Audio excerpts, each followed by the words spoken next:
प्रकरण 12 कावेरी. माणसाने भेव त्या गेले की कोणी त्या सापाव करू पावत नाही. त्या दिसापासून योजलेच. धर्माधर्म तरी कोणी ठरवला? माणसानेच ना. आपणही मनुष्यच आहोत. बहुधा ह्यांच्या इकडच्यांशी चर्चा झाली. वाद घालावा लागला. शेवटी बोलले, काय मनास येईल ते करा, मात्र होता होई तो आळंदीत जाणे टाळावे. जाणून आगीत पाऊल कशास घालावे. मग प्रकटपणे निमित्ते शोधून सिद्धभेटी जाऊ लागले. टोपलीत नाना परीचे साहित्य घालावे. गोजीरवाण्यास अंगडी कुंची, निवृत्तीस खेळायास बैदूल, उत्तम तांदूळ, मिरी, जिरी, गोडांबे, कोकंबी, शालीचे तुकडे.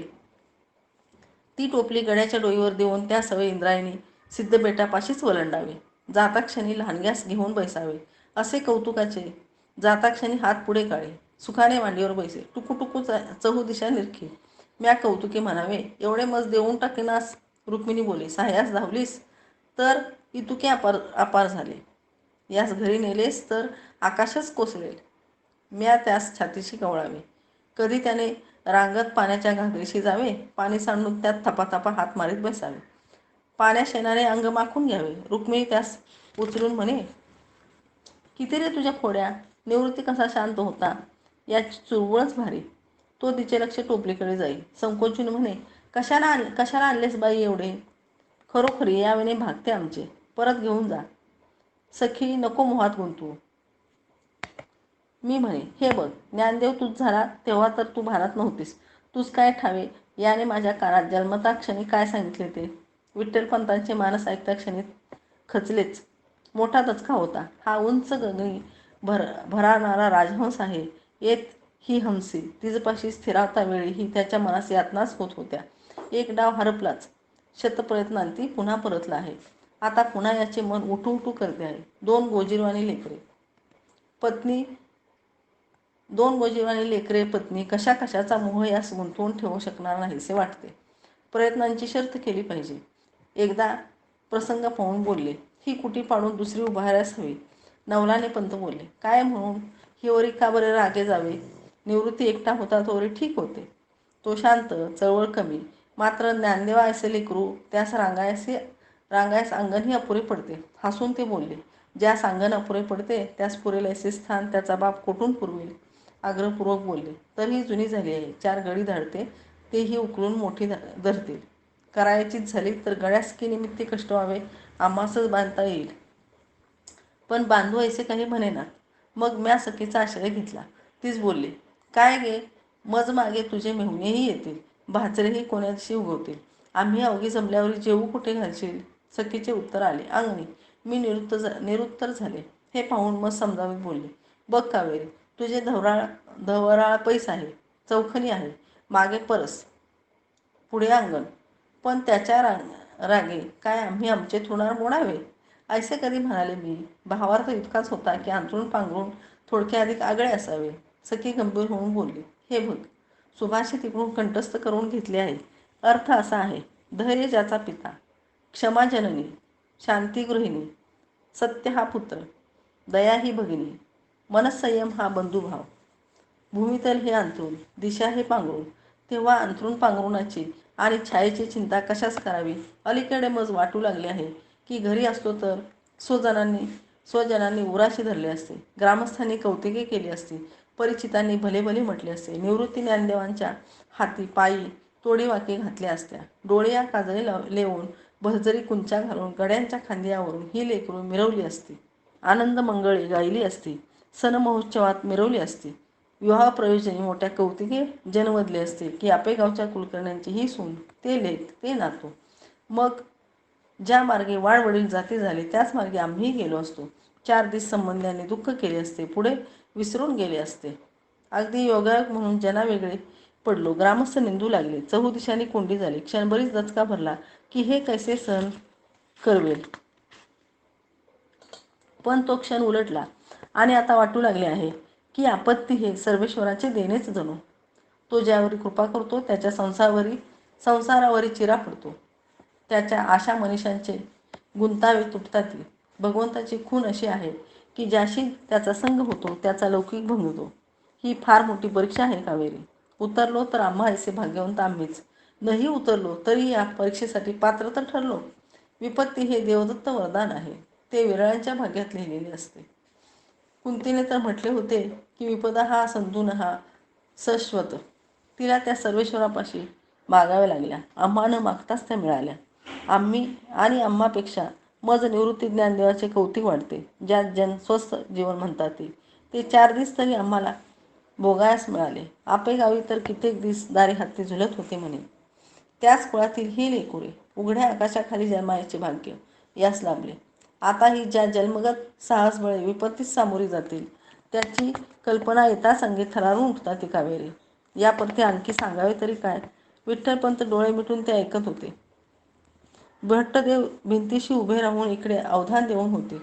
रुक्मिणी बोलायची थांबताच त्यांनी एक दीर्घ उच्छ्वास टाकला आणि शब्द न बोलता इंद्राणीकडे चालू लागले. परीक्षा ती इतकी कठोर असू शकते. रात्री तत्वचिंतन ऐकायस 4 माणसे येत. ती येईना झाली. भिक्षेस गेले असता विठ्ठलपंतास त्यांनी सांगितले, बाबा आम्ही तुम्हा इतके धीराचे नाही. झाले काय ते आम्हास पुसू नये. लज्जा आड उभी राहते. मात्र आज ही शेवटी भिक्षा. पंतास काय ते उमगले, बोलले, तथास्तु. रागेजू नका बाबा. आमचा जीव तुम्हापाशी असेल, पण आम्हास धाक घातला आहे. हे पहा, हट्टास पेटून ते येत जा. ऐका, आग्रह अनुमात्र नाही. अति ऐकावेसे वाटले तर अगदी कावळ्या हाती संदेश धाडला तरी येईन. मार्गावरी उभा राहून पोथी वाचेन, परतेन. यापरते काय. हे एक पर्व झाले. गाय चरायास कुठे सिद्धबिटा बाहेर डोकावली. तीस बांधून इतके मारले की प्राणांत व्हायास आला. आटलीच ती. दूध देईनाशी झाली. विठ्ठलपंत शांतपणे शब्द न बोलता भिक्षा मागायस निघत. ते श्लोक म्हणत पुढे चालले की मागे पोराटोराने त्यास दुरुत्तरे करीत चालावे. कोणी निस्संग भिक्षा वाढायस आले तर त्याच्या दारापुढे एकत्र व्हावे, कोल्हाळ करावा.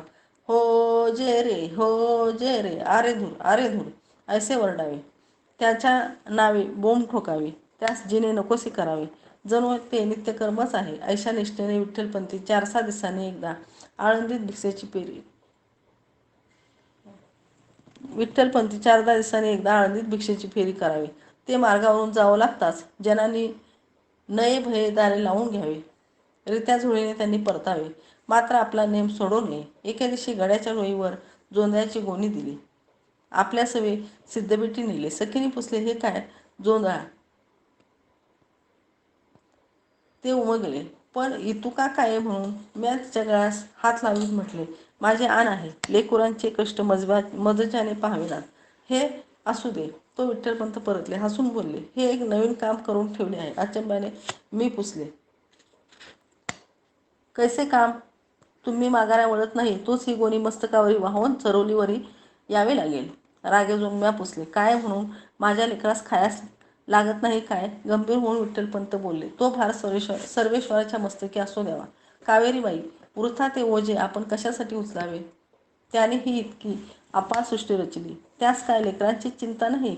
आम्ही अपरिग्रही माणसे जाणतच आहात की एका दिवसाप्रती अधिक भिक्षा कधी घरी आणली नाही. त्यास देणे असेल तर तो देतो, नाना मार्गाने देतो. आता भट्टदेवास याच सिद्धबिटी कंद आढळून आले नाहीत काय. ते काढून धुवून भाजून खातो. आमचे उत्तम चालले आहे. आपला आम्हावरील लोभ आम्हास कळतो. अतिशय ऋणी आहोत. हे ऋण फिटणे नाही हेही आम्हास ठावे आहे. ते फेडायच्या गोटीही आम्ही आपणास रुचणार नाहीत. पण हा एवढा भार आम्हावरी घालू नये. ज्ञानदेवास पोटाशी घेऊन भरपूर रडले. ते लेकूर आपले सुंदर डोळे मस्कळी लावून म्हणाले, मावथी तूही ललतेश. सोपानाच्या वेळी मी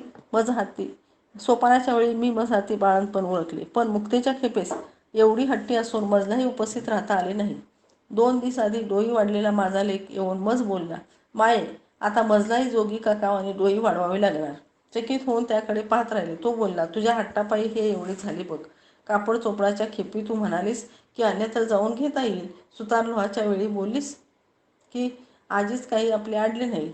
मात्र न्हाव्याने येऊन काल सांगितले की त्यास आपल्या घरी येऊ देईनात. आता काय करू ते सांग. इकडेही रागे बोलले, हे पहा हे अति झाले आता.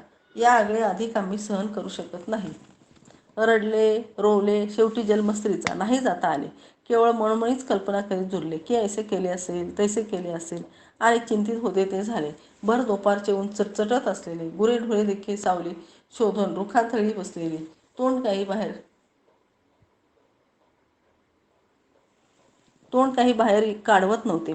पाठ उशाशी घेऊन स्वयंपाकघरात गारव्याला पहुडले होते. धसकून उठले. कोणी साथ घालीत होते. मावशी, अगे मावशी! धावत केसावरून हात फिरवीत अंगण ओलांडून दारापाशी आले. करकरीत उन्हामध्ये दोन चिमणे जीव मस्त साधावीत उभे होते. पायात काही नाही, डोईवर काही नाही, कमरेस लंगोटे असे ते दोन कोवळे कळे. निवृत्ती ज्ञानदेव. पुढा होऊन पोटाशी धरीत मी म्हटले, अरे बाळांनो, आत या ना. मान हलवीत ज्ञानदेव बोलला, मायाने सांगितले आहे की घरात शिरू नका. मार्गावरूनच निरोप सांगून त्यास ओढू लागले. तो जागचे हालेनात. कोमेजून म्हटले, काय सांगितले मायेने? तिने सांगितले की उदय आम्ही अवघी यात्रेस निघणार आहोत. हुंदका जेवीत मी म्हटले, आणि काय? यात्रा उरकल्यावरही परत येऊ. त्र्यंबकेश्वर पाहिलेस तू मावशी? मान हलवली. अफाट देखणे आहे म्हणे, तात म्हणत होते. निवृत्त ज्ञानदेवाच्या पाठीवर हात ठेवीत म्हणाला, चला, आपणास मायेने सांगितले आहे की निरोप सांगितल्यावरही तसेच परता. मावशी काही खायास देईल तर घेऊ नका. ती लहानगी परतली. तशाच त्या पेटत्या उन्हात तापल्या धुळीत इवली इवली पावले खुपशीत वळणाट हरपली. हे अकृत्य पाहून मत झाल झाले.